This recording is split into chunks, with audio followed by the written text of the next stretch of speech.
Hey, you're listening to Foreplay Radio Sex Therapy with sex therapist Laurie Watson and couples therapist Dr. Adam Mathews. And Adam is just returning from the mud runs in Asheville. Spartan race. You stud. Don't ever do it. Yeah. It's awful.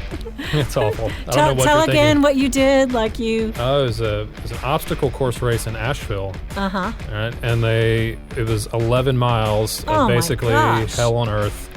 Yes. And we all paid like $150 to go to torture ourselves and go through this up a mountain, up like 1,200 feet vertical up, and then over 2 miles, and then it was terrible. Adam. I don't know why you did it. We did it for a medal. That's why we did it, Laurie.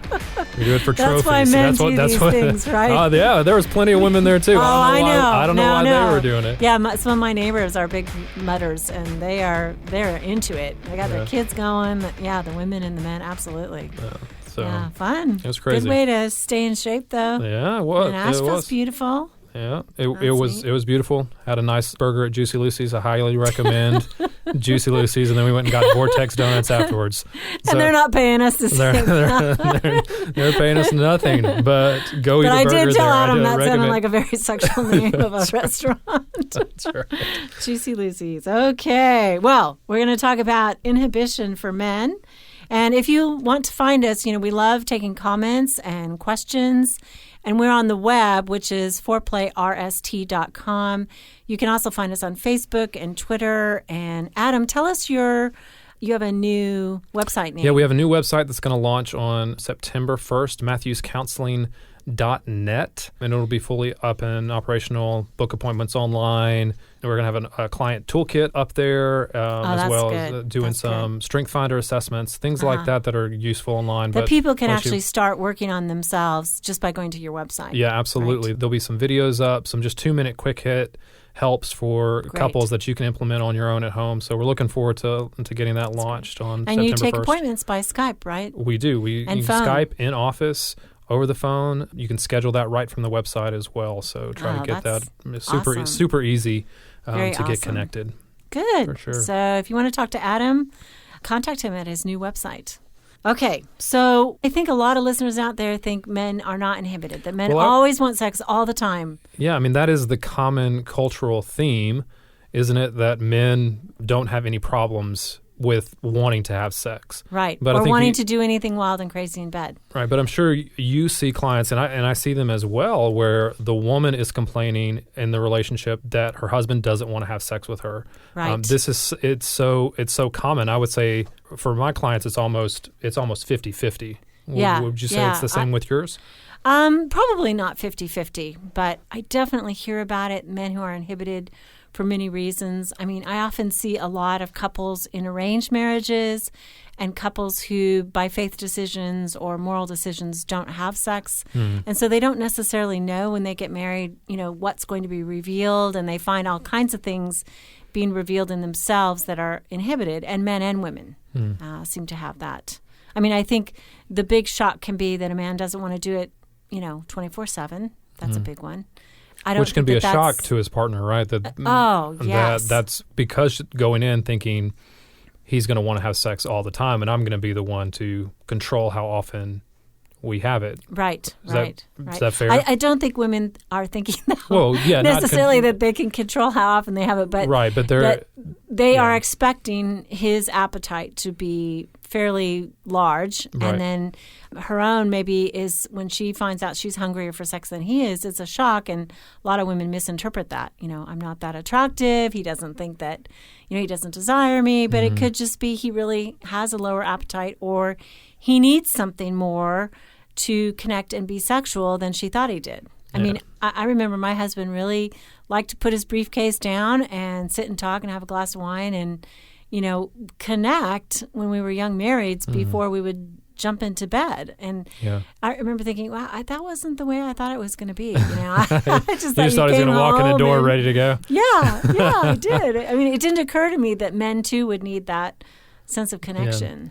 Well, and I think that there's probably an expectation has been built that that's the way that men are going to work. And so often, wouldn't you say that we don't talk about it as much when there is any kind of inhibition when there is any kind of like reluctance or anything like that, or whether when the drive is just low, that to come out and begin to talk about it is something that's a little bit taboo. I don't know, like it's not taboo, but maybe just also difficult. Yeah, and I think maybe if she says to him, what do you mean you don't want to do all these wild and crazy things? Like suddenly it's almost an attack on his masculinity, because all men are like this. All men want sex all the time. We think about it all the time. All men want, crazy wild sex all the time. And so there's this, attack, I think, that can come. And especially if she's threatened, she might say it to him as an attack, right? Yeah, which can lead them to just get them stuck in their sexual relationship. Mm-hmm. Yeah, for sure. Absolutely. So. I think too, like men get stuck in their own head about sex and what they expect that they are supposed to be able to do. And that keeps them from talking about it as well. I agree. There may be an attack that comes from their partner, but there's also an attack that comes from their own beliefs about how they are supposed to be sexually. Yep. We're very limited in our ability to feel like that sexual drive and desire can vary in one gender, especially with men. And so that limits our ability to talk about it. Right. I often ask men, tell me what you say to yourself in your head that makes you feel inhibited. Because they start to then hear that part of them that is saying different things. I mean, I think the number one thing that I see makes men feel inhibited is their anxiety about their performance.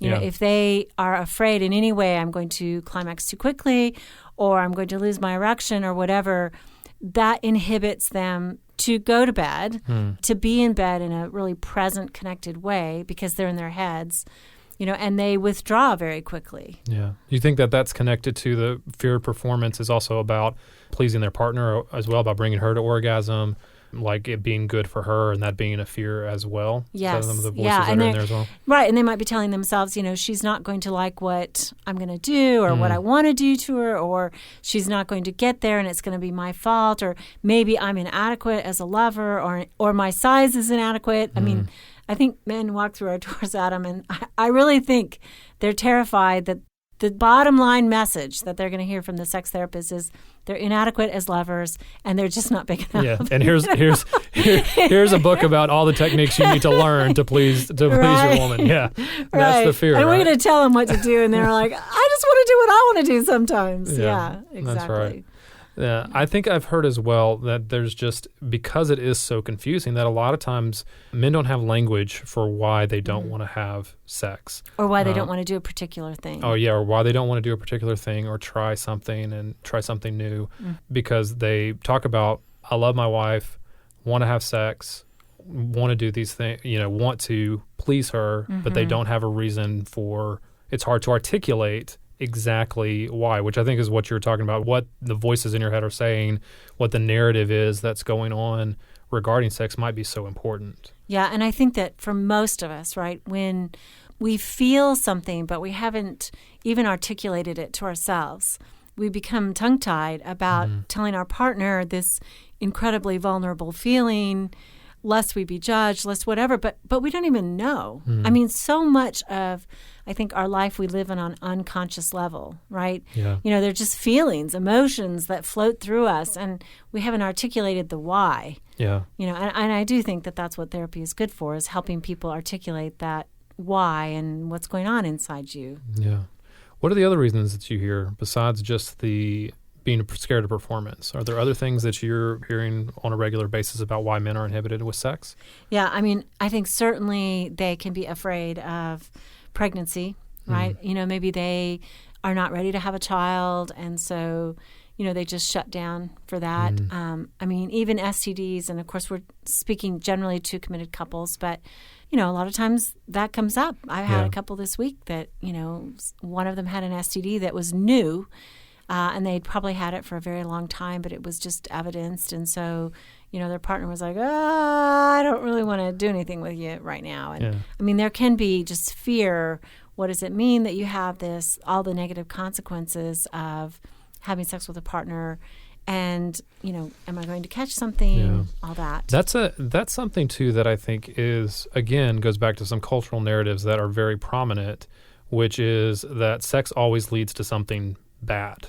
right? That especially early on, we hear about those things you mentioned, pregnancy, STDs, whatever, that really kind of lead us to continually think that in the back of our heads that this is going to, the consequences of sex are going to be bad. I'm going to go blind. There's something really bad that's going to happen, right? Yeah, that's right. I mean, there still is kind of a puritanical, moralistic, or, just fear messages that we get from our childhood. And it kind of associates, I think, desire with a fear response. I think you're right. Yeah. I think that can totally curtail people in bed. Well, let's take a little break. You're listening to Foreplay Radio Sex Therapy with Laurie Watson, sex therapist, and Dr. Adam Mathews, and we'll be right back.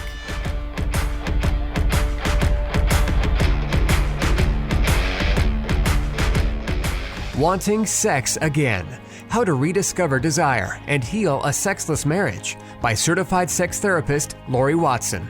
Each chapter is designed to fix one of the problems that cause low libido, from early marriage through the childbearing years, even all the way through menopause. I've also had men read it and tell me that for them it was the most hopeful thing they read about resolving sexual problems. Look for Wanting Sex Again on Amazon.com. You can also talk to Laurie Watson for therapy in person or via Skype. I offer couples counseling and sex therapy, and I think about both aspects of the relationship, emotional intimacy and sexual technique, and that combination together helps marriages be happy. Improve your sex and improve your relationship with Awakening Center for Couples and Intimacy. Find out more at awakenloveandsex.com and sign up for their next couples retreat weekend, hosted by Laurie Watson. awakenloveandsex.com.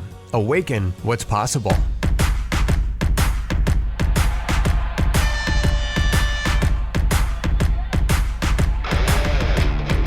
Welcome back to Foreplay Radio Sex Therapy. This is Laurie Watson, your host and sex therapist, and I'm here with Dr. Adam Mathews, our couples therapist. And we're talking today about how men are inhibited sexually as well, and how they and their partners can fix that. Yeah, and perhaps one of the things that we maybe didn't clarify in the very beginning is we're not talking about low sex drive. Right, not necessarily. Right. This is something different that we're talking about. I think I'm thinking more about how men particularly might find themselves disgusted at a particular act, or they're not as experimental as their partner. They're maybe not as spontaneous. They're not up for it whenever, whatever, particularly I think the whatever. I had a patient who was talking about it and said her husband traditionally was kind of needed forewarning about they were going to be sexual, and she dragged him from his office, it was at night, and wanted to kiss him in her bedroom. And she was standing in the bedroom. It was in the dark.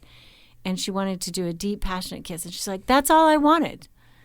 But traditionally, they didn't kiss much. They did not do French kissing much. And, I was saying to her, that was all you wanted. But did he know that was all you wanted? Did he know where you were going with this? I mean, he was really kind of had fairly tight boundaries in terms of what he liked, and he liked it at a certain time in a certain place, and he liked forewarning, and he was just more generally rigid about sex than maybe we think men are. And so they weren't communicating about what that looked like. Right. But sometimes, men find disgust at certain acts, and I think some men don't want to give oral sex. They find that just repulsive in some way. And so what would you say to them about how could they get over that? How could they rethink that? Well, I think one of the things that we have talked about as of reasons why men are inhibited is those kind of narratives that are running in their head, right? The more that we become aware of what those are concerning sex and our sex lives, and what are the messages we've been handed down from our families, what are the messages we've been handed down from culture, our society, that we've kind of bought into that's keeping us from being fully sexual with our partners. I think becoming aware of those seems to be one of the ways that we can start to kind of fight back against those and being aware of how they're limiting us. Especially, I think one way I would like our listeners to do it is just to ask yourselves, kind of rapid fire, free association. Women like sex this way. Men want sex that way. This is what I believe men and sex means, like just free associate, go for it. Like whatever comes out of your mouth, listen to your sort of more deeply embedded beliefs about the genders and what they feel about sex before you even start to examine maybe what might go wrong between you and your partner about it. And Laurie, it seems like that exercise, you have to say it out loud. Right? I think so too. It sounds. That's the rule. That's you have the to rule. say it out loud. Yeah, because you have to hear it. Because I think when you hear it, it sounds different out loud than it does in your head, right? And I think you can hear kind of maybe if the limits of it, or even in some cases the ridiculousness of what your belief about sex is when you hear it out loud, right? Yeah, and I think that allowing yourselves to first say them, and then to question it and say, you know what? Nobody fits into every stereotype. That's right. Not all men feel X, Y, and Z about sex. Yeah. And not all women feel X, Y, and Z about sex. And it's okay if you're gender reversed sometimes. Maybe she wants it more, and maybe she wants wilder sex than he does. And that's okay. Then they can at least start to talk about it and then get through to each other instead of being stuck in that cultural narrative, like you say. Yeah.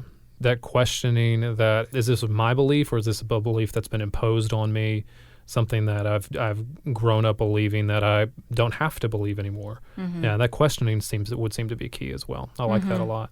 What about the fear of performance issues? Those fears of, am I good enough? Am I big enough? Am I pleasing her in the right way? All of those types of performance-based questions, how do we kind of attack those?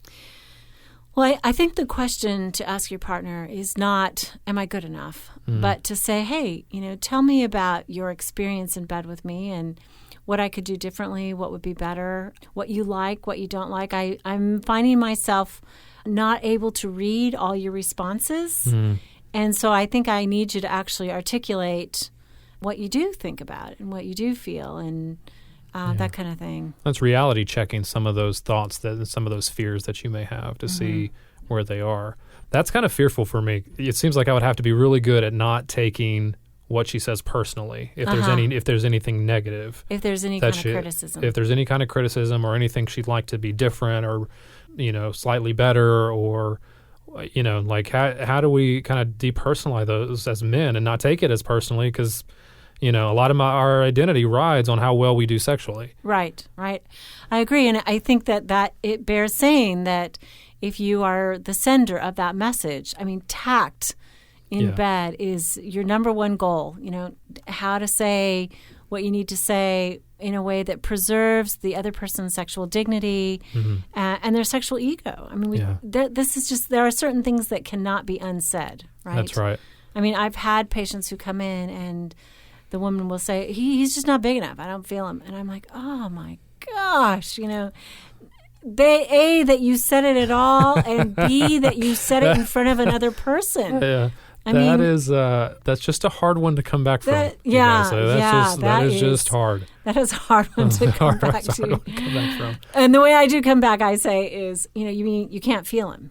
Which is really different because sometimes with pregnancy and other issues, women, their sensation is different. Yep. So anyway, enough about that. But so I think one thing is, again, be a good sender of the message and be a good listener. Yeah. Okay, so you're saying that, I don't kiss the way you really want to be kissed. Could you tell me a little bit more about what you do want? Yeah. Of course, we want these things to be such optimal communications because it's so sensitive. So being gracious with each other, I think, is key there too. Yes. You're going to fumble through these conversations. They're not going to be smooth. Easy. They're not going to be smooth and polished conversations. Maybe you can go to Adam's website. He's going to have a step-by-step there.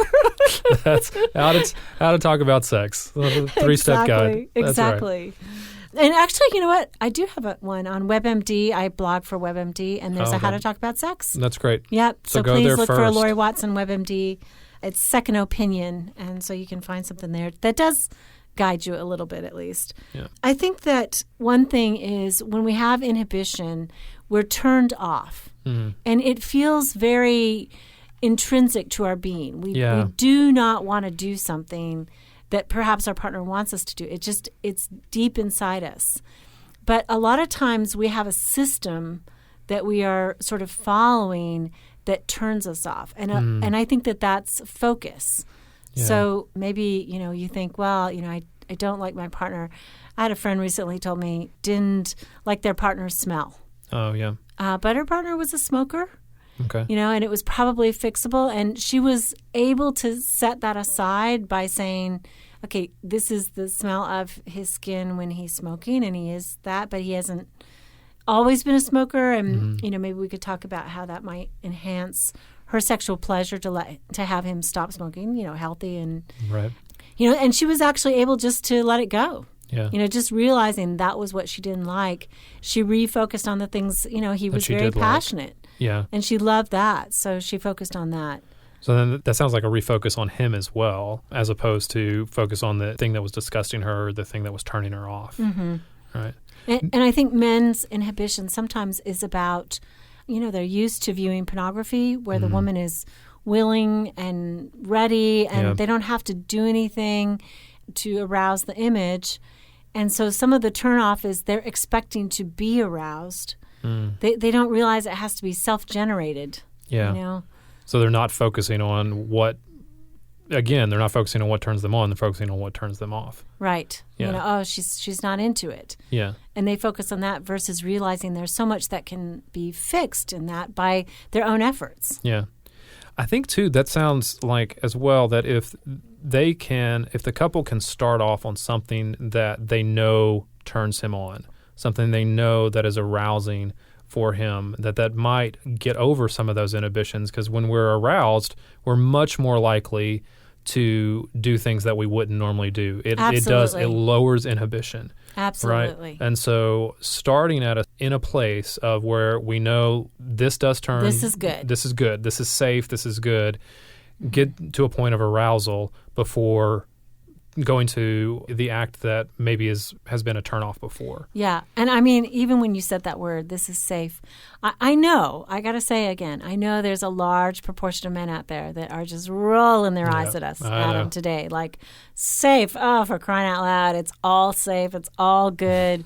They don't necessarily relate to the male who is inhibited. But I know women out there do, and they do have partners, male partners, who sometimes they want more than he does, and they want it, differently. So, I just reacted to that word, safe. Yeah, I can understand that. I think that would be. I might roll my eyes at that too if I heard it on a podcast. But I also know that everybody's different, and that's why I think a lot of guys are going to roll their eyes at the title of just he's inhibited, or why he's inhibited in the first place.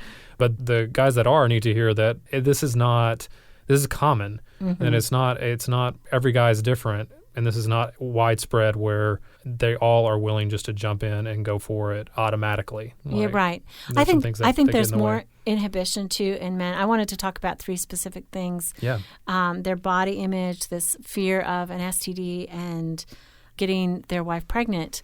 So I think in terms of body image, there is a lot more pressure on men to look hot and look great all the time, and that's new. I mean, I think men your age, right, much more pressure than there were when I was growing up. There was a lot of pressure on women, not so much on the guys. Yeah. But I think some men come to the bed feeling like, I don't like my belly, I don't like this, and so they don't move as much. They're more inhibited. Would you say anything to? Yeah, more passive in bed. Would you say anything to them about how they can get over that? Well, I mean, I think that if they're doing things that are Adam, who just ran the mutter. Well, I was going to say, like, most of those guys that ran it shirtless and in some really tight pants. Like, I mean, so like there was obvious that what was happening, like men, the pressure for men to feel that, it was kind of obvious that's something that is new. I mean, eating disorders in men are on the rise, body dysmorphic disorders, stuff like that are on the rise for guys. And so I think there are some simple things without going overboard to those levels that they can do. You mentioned smoking. Stop smoking. Like, that's going to give you a lot more confidence. Exercise, for sure. Eating right. Some of those things that naturally kind of boost your confidence level. And I think the other thing is to talk to your partner about what she likes about you. Mm-hmm. Like, what are the parts of your body that she does like, that she finds attractive? Again, this is this idea to me, and you tell me if you agree, of focusing on, refocusing on the things that are good, the things that you like, the things that you are positive about in yourself and that your partner likes as well. And that being what kind of, quote unquote, drives you in the bedroom. Right. And I think that when we're self-conscious, we tend to focus on the self and our flaws, and that diminishes sexual pleasure and arousal. So try to focus on your partner's arousal and their pleasure. That sort of gets you out of your own self-watching and self-criticism. Yeah. I am interested, though, that the advice you gave men was sort of along the lines of do what you can to be healthy and get in shape, whereas that we wouldn't necessarily give that advice to women, right, who are feeling self-conscious. That would be culturally inappropriate, right? Yeah. You don't say to a woman who's feeling, heavy or out of shape, well, get in shape. Well, and that was but I do think that men respond better to it. Well, I think it's the difference between body shaming and just being healthy in general. Like, that is going to naturally increase your sex drive. It's going to naturally increase your ability to be aroused, your ability to be less inhibited. But you're right. Like, you want to make sure, like, not talking about going to drastic measures with any of this stuff, but that you are healthy in what you're doing. This is going to affect sleep patterns and your ability to have enough sleep, so that when you are engaged in sex, you feel like you and performance issues. Your performance issues as well. So yeah. Okay, so the sexually transmitted diseases, if you suddenly find out your partner has an STD that you didn't know, I mean, first of all, if your partner knew, I mean, that's going to put a big emotional gap between the two of you, right? Because you don't feel protected. And that's a whole nother podcast. But I would say that in general, you need good information from your physicians. Both people need to go be tested, figure out how to prevent cross, contact and what can they do about it. And sometimes you already have it. I mean, it turns out like so many times one person shows up with herpes and the other one already had it, and when they go to the doctor, they figure that out and it's like, oh, actually, I passed it to you. It turns out, so that can be something, or they can learn how to prevent that. Yeah, absolutely. And I think that pregnancy, I think the difficulty there is, are we on the same page about That's it? Right. Got to make sure that. Do we feel confident in our methods of protection? And right. And do we trust our partner to be using those methods? And, if you're a guy and you don't, there's always condoms. Yeah. I mean, I sometimes I do wonder, men who say, well, she said she was taking the birth control pill, and it's like, okay, you doubted that. You doubted it at the time. You need to protect yourself if you're not ready for a child. Yeah, absolutely. I think that's the first step. The other step is that if you're in a relationship with that person and you don't trust that they're doing what they say they're going to do, let's come see a therapist. How about it? Let's talk about that issue, because that's going to have further implications outside of the bedroom as well. Right, Mathews Counseling. .com? .net. .net. Mathews with one T. Okay, good. And you can find us too at awakenloveandsex.com. I'm there as well. Okay, so thank you for listening to Foreplay Radio Sex Therapy. We are so grateful to have you as listeners. We love doing this. We love talking about sex and trying to educate you and help you have sex that's hot. We want you to keep it hot. Yep, that's right. Hey, help us stay on top here at Foreplay. We'd love it if you would subscribe and share it with your friends. And please take 1 sec and rate and review us. Thanks so much.